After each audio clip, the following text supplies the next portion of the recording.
Okay? Yung day 1 natin, no? Kung nakakatanda, nung nag-umpisa yung Fern or yung mother company ni Fern C, we started at Gold Loop Towers.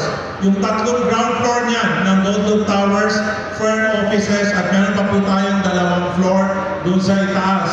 Itong signage na yan is the first lighted signage, no, of Fern or Fern C. No? Nandyan yan sa loob kasi itong signage na binili ko, bawal mabasa. Pag nabasa, masisira siya.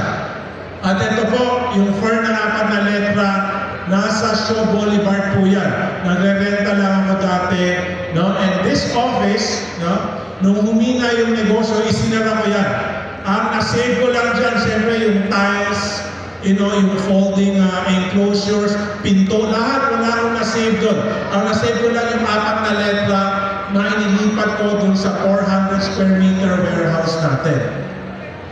So, Shaw Boulevard, no, to Sheridan Warehouse. Yan yung day 1. Tapos, one day, ito na po. Si Ivern. We have Fern Corporate Center or Building A. No? We have Ivern Academy or Building B. No? Pag dumaan ka sa Shaw Boulevard, magkatapatan yan kung may duda doon sa kausap mo. No? Pwede mo siyang dalhin dyan sa opisina, ipakita kung sino si Ivern. Of course, we open an office in Dubai. No? We also open an office in Abu Dhabi. And ito na po, yung bagong warehouse. Sino yung nakapunta sa bagong warehouse? Okay, so this is more than a 1,000 square meter state-of-the-art warehouse na nagagawa ko ng paraan na yung FDA violation pagka pumasok sa loob ng warehouse for pharmaceutical or food supplement products or food grade products, bawal po yan. Kaya gumawa tayo ng elevated walkway na kitang-kita po yung loob ng warehouse. So yan po yung day 1 at 1 day ng Ivern. Pakibasa nga? Lahat ng malaking bagay nagsisimula sa maliit. Ang mga tinanim mo sa day 1, one day ay magbibigay sa iyo ng yaman. Okay. Sino yung nakakaalam dito tungkol sa $1 Million Club? Pumalakpak, $1 Million Club. Alam niyo yun? Yes. So kanina umakyat sila dito sa stage. Nakita niyo naman doon mga slides na to, no? Anyway, ano lang ha? Pakibasa to, day 1. Ivern 0 days movement. Kasi one day, $1 Million Club. okay. So kaya natin tinuturo yung no 0 days kasi pag araw-araw magbebenta ka, dadating ang araw, aabot ka rin sa $1 Million Club. No, marami po pag nakikita ng maakyat sa stage yung $1 Million Club, iisipin, imposible yan, hindi ko kaya yan. Pero nandito ako para patunayan sa inyo na kaya-kaya. Of course, inintroduce sa kanila si Nomi, top 3 natin. 55.6 million ang kinita niya, no, from 2014 to 2025 here in Ivern. Ito ang importante gusto kong ipakita sa inyo. Kasi nung nag-umpisa siya noong 2016, tignan nyo kung magkano yung monthly niya. Picturean ninyo yan para ihambing ninyo sa sarili ninyong income. Tignan nyo, taas baba yan. 2,000, 3,000, 4,000, 5,000, naging 37,000 na dumalan ng 2,000. 17,000 dumaba ng 6,000. Unang taon, 112,000. Kalahating taon this year, 3.9 million. Okay? Next, Ken Keren, no, welder, 58 million from 2016 to 2025. Pero din unang taon, 2016, 85,000. Ngayon, kalahating taon, 1.5 million. Nakatira sa Valle Verde 1 subdivision. Welder, high school graduate, Porsche Cayenne ang kotse. Yan ang kayang gawin ni Ivern, huwag ka lang titigil. Okay, next, Jedi Mateo, 60 million. Ganon din yung number of years. Tingnan nyo to, unang taon, 1-2. Tapos tumigil. Tapos nag-umpisa ulit sa May 18. First year, 732. Ngayon, kalahating taon, 1.9 million. Okay? Next, Rima Jacinto, no? 60.5 million. Unang taon, 135,000. Ngayon, kalahating taon, 2 million. Tawag siya negosyo lumalaki. No? Huwag kayo tumigil dahil mababa sa umpisa. Lahat naman sa umpisa mababa. Sinabi niya ni Mela, yung dalawang klaseng miyembro. Yung kumita tapos yung tumigil at yung kumita at gusto magpatuloy ang kita. Okay, Lionel Villanueva, sabi ko nga, scholar, genius, 70.7 million. Pero yung unang taon, 253,000. Ngayon, kalahating taon, 1.3 million. Okay? Cesar Rances, nagsara ng 4 na gasolinahan, 81 million. 2017 to 2025, unang taon, 550,000. Ngayon, kalahating taon, 2.6 million. Maganda ba o maganda? Maganda. Anong sikreto? Huwag lang titigil. More. Daisy Reyes, no? Nanay ni Rayma, 81 million. Daisy, pinakita na namin yung picture mo. Nasaan si Daisy? Where's Daisy? Ni-request ni Daisy, palitan daw yung picture, ha? 4 yung picture mo dyan, pumili ka. Okay. So, unang taon, 267,000. Ngayon, 1 million, 6 na buwan. Ano ba yan? May pinagdadaanan pa yan? Nagpapatherapy pa yan? Ha? Hindi pa todo yan. Dalma Vargas, nasa Dubai. Our resident leader in Dubai, 90 million. By the way, para sa mga first-timers, yung pinapakita natin amount, income yan. Hindi yan benta. Hindi yan kabuuan ng benta. Kabuuan ng kita. Tanggal na po yung expenses at tubo po yan. Tubo galing sa iBird. Unang taon, 297,000. Ngayon, kalahating taon, 1.2 million. Eto, Chano, 20 years old. Yung nanay, 3 taon lang sa iBird, 30 million yung kinita. Namatay bigla. Si Chano, 4 na taon, 62 million, o 63 million na. Kulang na lang ng barya. Okay? Ngayon, noong unang taon, ni Pinky, 2.3 million. Ngayon si Chano, 20 years old. Kalahating taon, 1.4 million. Marvin Casino, upline ni Chano. Kung sinasabi ninyo ang kumikita lang dito, upline, hindi totoo. Kasi ang income ni Chano sa ka-income ni Marvin, magkalapit lang. Unang taon ni Marvin, 686,000. Ngayon, kalahating taon, 2.5 million. Ano pinagkait ko sa inyo? Nagtuloy-tuloy lang sila. Marami kasi tumitigil, nag-e-emote, papasok sa ibang negosyo, sasali sa ibang kumpanya, magbebenta ng ibang produkto. Ang ginagawa nila, dinabawasan nila ang bilib ng tao sa negosyo ninyo kung iba-iba yung pinapasok ninyo. Melanie Asuncion, 183.7 million.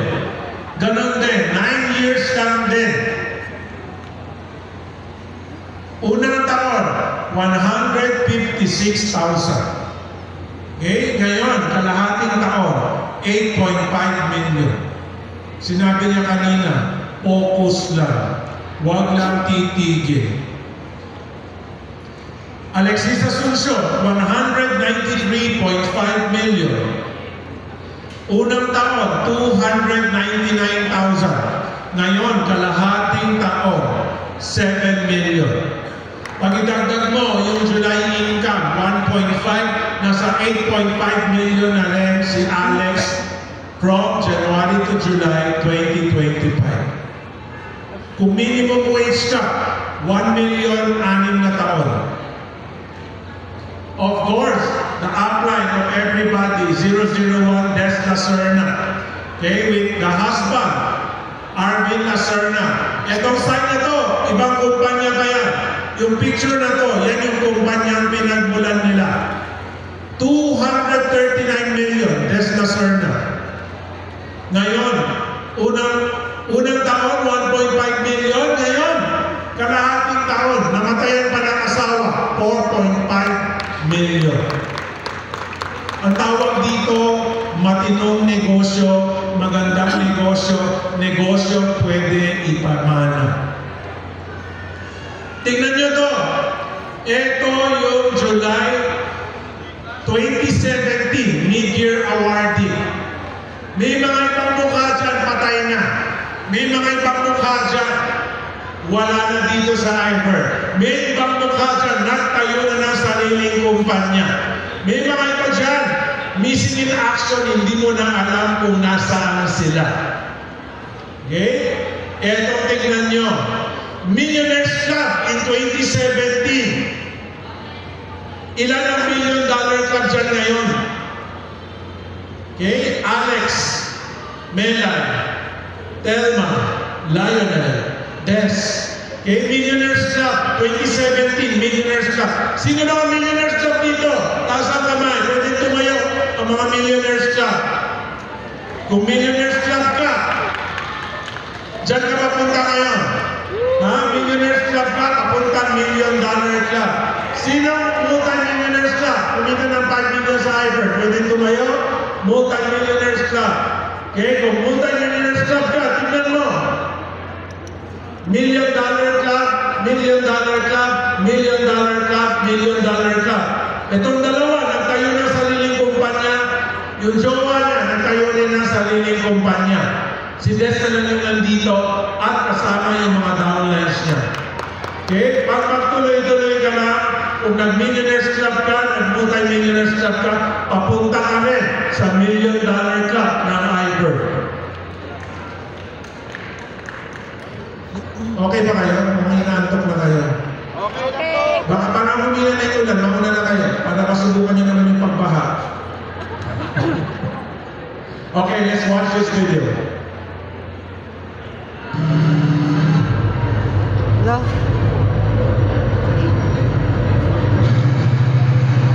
Ang daming tao.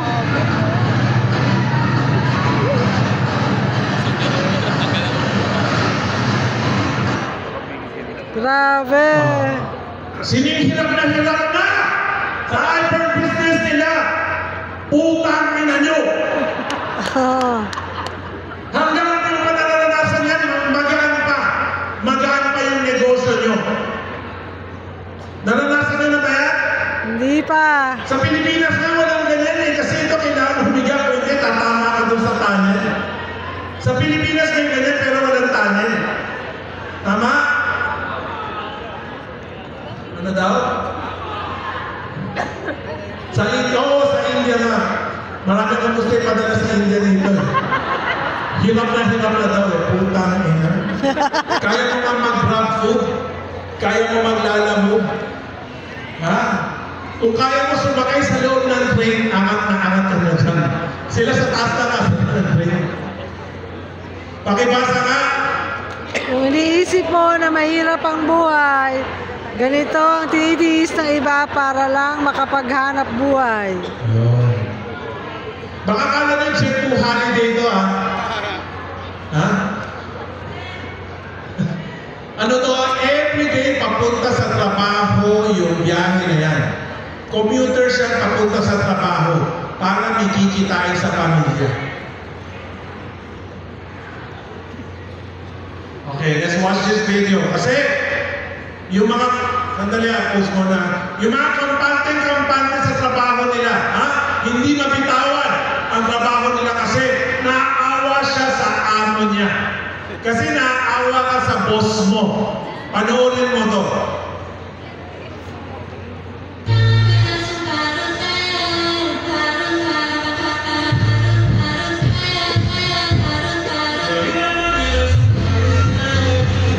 Grabe, driverless truck. Ano? Saan ka uupo kung driver ka? Kung driver ka na, kung ang trabaho mo driver, saan ka uupo? Hala May na. maupuan ba? Hala. Wala.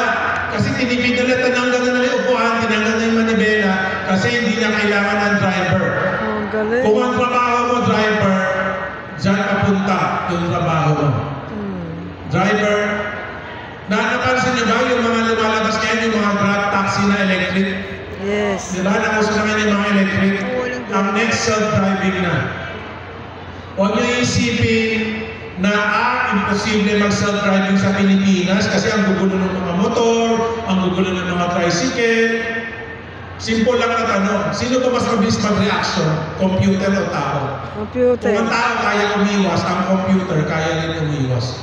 Dadating ang araw, lahat na pinipindot ninyo para mag-deliver, pinipindot ninyo para maghatid sundo sa inyo, lahat ng dumadaan sa apps, lahat ng kailangan ng driver, dadating ang araw, hindi na kailangan ng driver. No. Okay? Pakibasa to. Empleyado ka pa rin ba? Future-proof ba ang trabaho mo? Humina na yung pagbasa niyo. Tagilid na pala ako. Baka bukas. Di ba? Eh di ba yung ChatGPT pala nga eh? Dati ang trabaho mo gumawa ng sulat para sa boss mo eh. Ngayon wala na, hindi ka na kailangan ng boss mo, magsasalita lang siya sa cellphone. Gawa ka ng sulat, patanggalin yung sekretarya mo, sabihin mo, pasalamat, naka 20 years sa akin, at makukuha niya yung separation pay niya. Tapos sabihin mo sa dulo, I love you, thank you. Hindi gagawa na si ChatGPT ng sulat, di ba? Tapos ang pipirmahan ng boss mo, ibibigay sa'yo. In Tagalog, you're fired. Okay? Si ChatGPT yung gumawa. No, wala na mga sekretarya na. Okay, pakipasa na. Ano option mo para kumita in case na ikaw ay palitan ng teknolohiya?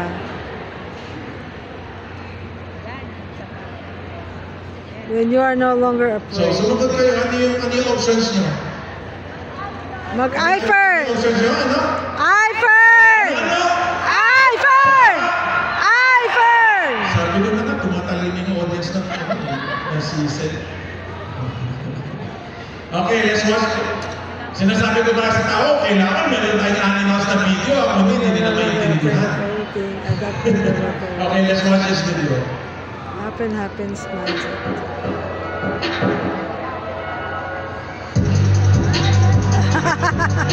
Tunang-tungan? Galing! Okay. So alam nyo na kung may baha. Sasakay nyo doon sa likod ng buhaya.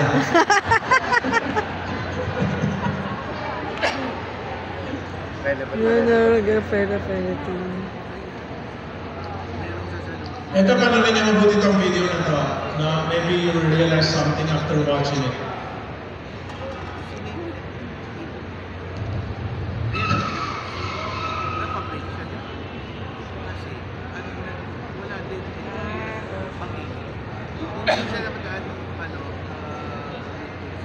Nagbigay ng babala yung ano. Okay, ulit ka. Meron kumura pa. Hindi na nakita. Ano daw nangyari? Ha? Huwag kayong kumura. Mabilis na to. Segundo na. Nagbigay ng warning yung ano. Ibon. No. Ang galing. Kung hindi, ano yan? Hulugan na. Nakita niyo yan? Yes! Kung hindi dumaan ng ibon, masaan na siya? Bangin! Ha? Storya na lang siya, di ba? Yes. Storya na lang siya. Okay, kung hindi dumaan ng ibon, no? Dire-diretso yung kotse niya, laglag na siya sa bangin. Pakibasa. Sa moments na akala may wala ka ng patutunguhan, nagpapadala ang Diyos ng mga bagay na di inaasahan. Tulad ng iPhone business, magliligtas sa iyo sa kahirapan.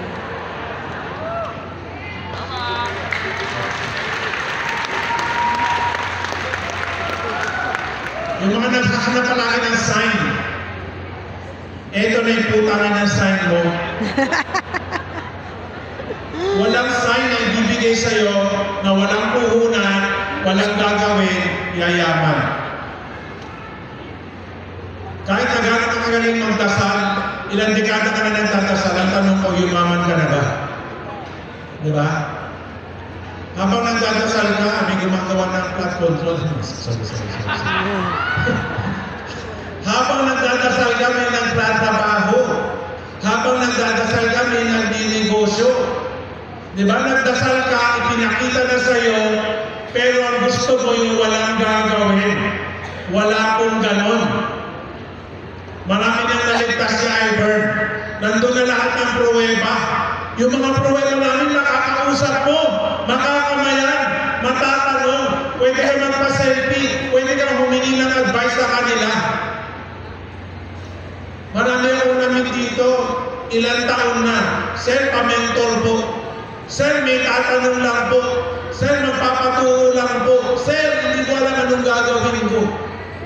Yung gagawin mo, simple lang yung sinabi ni Alex, action. Kahit na anong dasal mo, walang action, walang mangyayari. Kung naghihintay ka ba, hanggang kailan ka maghihintay? Okay? Let's watch this video. I read this quote I loved. When God gives you a business idea, He's not looking at your bank account, He's looking at your belief. Because He wouldn't give you that dream if He didn't believe you had everything you need to achieve it. Your job then isn't to question why and say you can't, but to trust He sent it to you. I don't think God plans ideas without provision, so trust is half the battle. Most don't listen, so they never get started, and they wonder why they never win. No, sabi niya, pagka binigyan ka ng idea ni Lord, pagka binigyan ka na ng negosyo, di ba? Tinitesting niya kung naniniwala ka ba talaga. Eh, namin na dito sa Ivor, hindi tayo nagkulang ng pruweba. Yun yung pinakamarami tayo, siguro sa lahat ng kumpanya tayo, pinakamarami pruweba. No, yung mga pruwebang buhay na nandito sa harapan ninyo. No, ito yung last quote niya. They wonder why they never win. Paano ka mananalo kung wala kang aksyon? Paano ka mananalo sa buhay kung wala kang gagawin? Yung simpleng mapapang-trabaho nga, kailangan pumasok para magtrabaho. Paano naman yung pagyaman, walang gagawin? Imposible yun. Diyan, nasa Ivor na. Kitang-kita naman, nasa Ivor na. Pakibasa nga. Hindi ka nandito dahil nagkataon lang. Dinakala ka nasa Ivor ng Diyos dahil may dahilan. Dahil mayroon kang kakayanan. Sino yung walang bilib sa sarili nila dito? Meron kang kakayanan.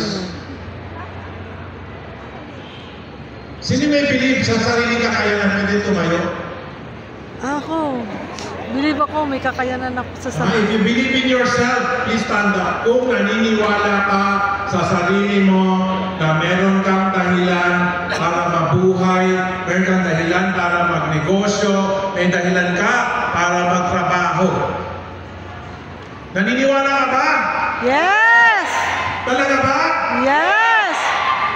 Ito tinuturo natin eh. Pag sinabi ko, who are you? Anong sagot doon? Ivor ako. Ano daw? Ivor. Ituro niyo sa katabi niyo. Pag sinabi ko, who are you? Ivor. Turo niyo para magsabay-sabay. Sige, ibulong niyo. Magbulong kayo sa downline niyo. Turuan niyo yung mga nasa likod. Pag sinabi ko, who are you? Anong sagot? Ivor, millionaire Who ako. are you? Ivor ako. Again! Ivor, millionaire. So, yung mga hindi naman sumisigaw, hindi na naniniwala, pwede na pumumuko. Kasi kailangan din naman namin ng mga driver, maghugas ng kotse, taga-bitbit ng mga packages. Diba? Siyempre, yung mga bagong package natin, yung kulay green, mabenta yun. Oo, maraming mabebenta yun, maraming kailangan bilhin. Kaya kung hindi ka naman naniniwala, umupo ka na kasi para medyo mapahinga mo na yung legs mo kasi marami kang bubuhatin mamaya na packages. So again, tatanungin ko, who are you? Ivor, millionaire. Wala, hindi pa rin ako nako-convince. Mahina. Sino hindi naiintindihan ko rin? Ano sinisigaw nila? Ano daw? Sige, panay turo ko. Hindi alam ko ano yung sinisigaw nila. Hindi, panatutulungan ka ng katabi mo. Hindi alam ko anong sinisigaw. Alam ko na, may mga nakayuko eh. Hindi alam kung bakit nandito. Sabi, shit, ano bang ginagawa natin dito? Okay? Ang sinisigaw nila, I'm an Ivor millionaire. Kaya niyo ba ako gayahin? Ivor, millionaire. Okay, gusto ko sabay-sabay ha. Ang sagot, I'm an Ivor millionaire. Who are you? I'm an Ivor millionaire. Who are you? I'm an Ivor millionaire. Masarap ba yung sigaw? Yeah. Masarap, di ba? Umpisa mo yan every morning. Isigaw mo yan bago ka lumabas. Bago ka magbenta, bago ka kumausap. Kasi kung hindi ka naniniwala sa sarili mo, bakit kung ikaw mismo hindi ka naniniwala sa sarili mo. Okay? Thank you. Have a seat. Let's watch this video. That one switch from Nike changed everything. Picture this. It's 1971. Adidas owns the basketball world. Everyone's wearing the 3 stripes. Nike, they barely exist. Then something wild happens. Sonny Vaccaro, Nike's basketball guy, walks into a meeting room. He's got one crazy idea that sounds impossible. Pay one player more money than anyone's ever seen. His target? Michael Jordan. But here's the twist. Jordan didn't even want Nike. He loved Adidas, wore them since college. Adidas had the chance to keep their golden boy. They offered Jordan a decent deal. Nothing special, just another contract. Nike? They went absolutely insane. They offered Jordan something nobody had ever gotten. His own signature shoe, company stock, and a deal worth millions. Adidas executives probably laughed. Who pays a rookie that much? Jordan signed with Nike in 1984. The Air Jordan 1 dropped in 1985. Banned by the NBA for being too flashy. Nike turned that ban into their marketing campaign. Banned by the NBA. Sales exploded. That first year, Nike made $126 million just from Jordan shoes. One decision, one player they let slip away. Today, Jordan's brand alone makes over $3 billion yearly. While Adidas played it safe, Nike risked everything on one person's potential. That expensive mistake taught the world that believing in someone completely can change everything. Don't just invest in products, invest in people. The right partnership doesn't cost money, it makes history. Follow for more Innovations History. Si Nike, naniwala kay Jordan. Si Tomani, naniniwala sa inyo. Yes, thank you, Sir Tom. Yung sinasabi natin, I firmly change lives kasi kaya namin baguhin ang buhay nyo. Yung simpleng pag-take ng vitamina araw-araw, gaganda yung kalusugan nyo, mawawala yung sakit nyo. Pag ginawa nyo ang negosyo, mababago ang cancer sa bulsa nyo. So kami naniniwala sa inyo. Ikaw, di ka ba maniniwala sa sarili mo? Di mo ba ipaglalaban yung sarili mo?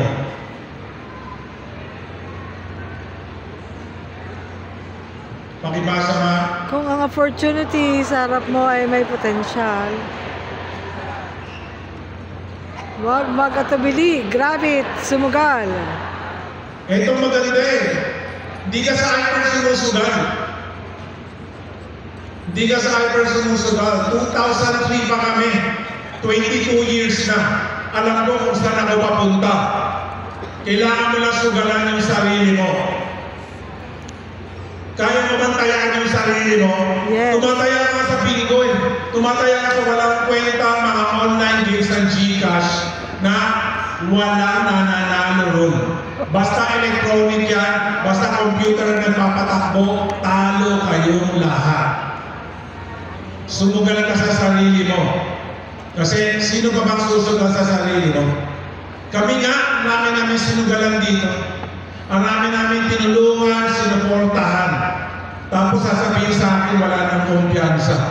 Sasabihin, hindi na daw kaya. Sasabihin, susuko na daw.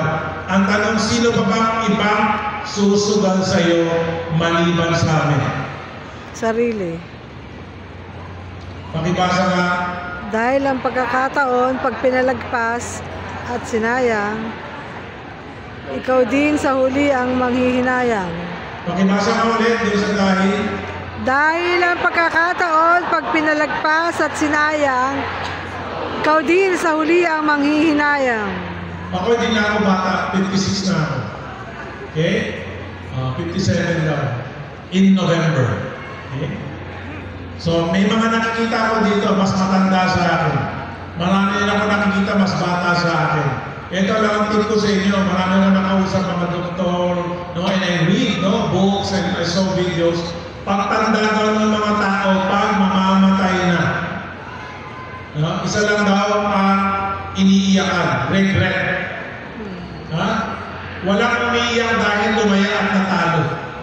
Ang iniiyakan nila, hindi sila tumaya. Nobody shout about, gusto ko makita ulit yung graduation ko summa cum laude. Gusto ko makita ulit yung magazine ko, People Asia. Gusto ko makita ulit yung medal ko. Wala. Ang gusto makita ng mga tao, yung mga mahal nila sa buhay. Ang tanong, pagdating na sa dulo, kaya ba sabihin sa mga mahal mo sa buhay na ginawa mo ang lahat? Or sumuko ka? Or tumiklop ka? Lahat ng opportunity nasa iyo. May mga nakikita ko dito, nauna pa sa mga $1 million ka. Eh, nakita niyo naman yung iba doon sa picture, wala na dito. May namatay na, merong nagtayo na ng sariling kumpanya. Maraming nga. Pero nagtuloy-tuloy. Tawag sa kanila, $1 million club ng Ivor.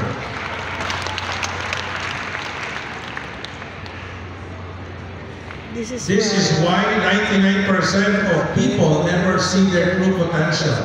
The right environment can turn potential into growth. The wrong one can let it wither away. Video ba to? Your environment shapes your future. Choose wisely. Your environment shapes your future. Choose wisely. Okay? Itong nasa kaliwa, naitanim ka sa Ivor. Pag natanim ka sa Ivor, bubunga ka.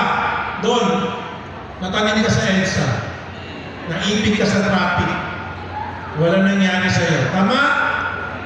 Yung mga nagko-commute kapunta sa trabaho, yan ang nangyari sa inyo, di ba? Unti-unti ka lang napubulok. Di ka naman umasenso. Pumasok ka doon sa trabaho mo, bata ka pa. Ngayon, patanda ka na ng patanda at wala ka naman narating. Samantalang dito sa Ivor, nag-bloom ka, nag-grow ka, no? Nag-million glow ka. Pakibasa nga. Ang negosyo at mga tao na pinili mo, ang difference. You suko. You succeed. Okay. Pili ka kung you suko or you succeed. I'm Kasi succeed. sa Ivor, choice mo yan. Maraming you suko na ako nakilala. Okay? Kaya tinutulungan namin ngayon yung mga 5%, yung mga you succeed. Isigaw mo kung ano ka, kung you suko or you succeed. 1, 2, 3, go! You succeed. Wow, 40% I'm succeed. Hindi na ng English. Pakibasa nga. Maging empleyado. Ang negosyanteng milyonaryo. Kumpanyang scam. O kumpanyang nagpapayaman. Okay, maraming kumpanya scam sa labas, ha? Hindi ibig sabihin galing ng Ivor, kaya naman payaman. Ha? Yung mga ibang umalis dito, nagtayo ng sariling kumpanya nila, para ang alam lang nila, puro pay-in lang. Wala naman matinong produkto. Alam nyo na, pagka ganon. Matagal ko nang kunikwento yun sa inyo. Pag wala kang matinong produkto, hindi magtatagal ang kumpanya mo. Tama. Lahat ng matatagal na kumpanya, Jollibee, McDo, Coca-Cola, di ba? Lahat ng brand na yan. Kaya sila nagtagal, kaya hanggang ngayon nandito pa rin, bata tayo hanggang tumanda dahil maganda ang produkto nila. Pakibasa. Choose wisely. Ayusin mo ang mga desisyon mo sa buhay. Alam mo, yung pinagkaiba ng anak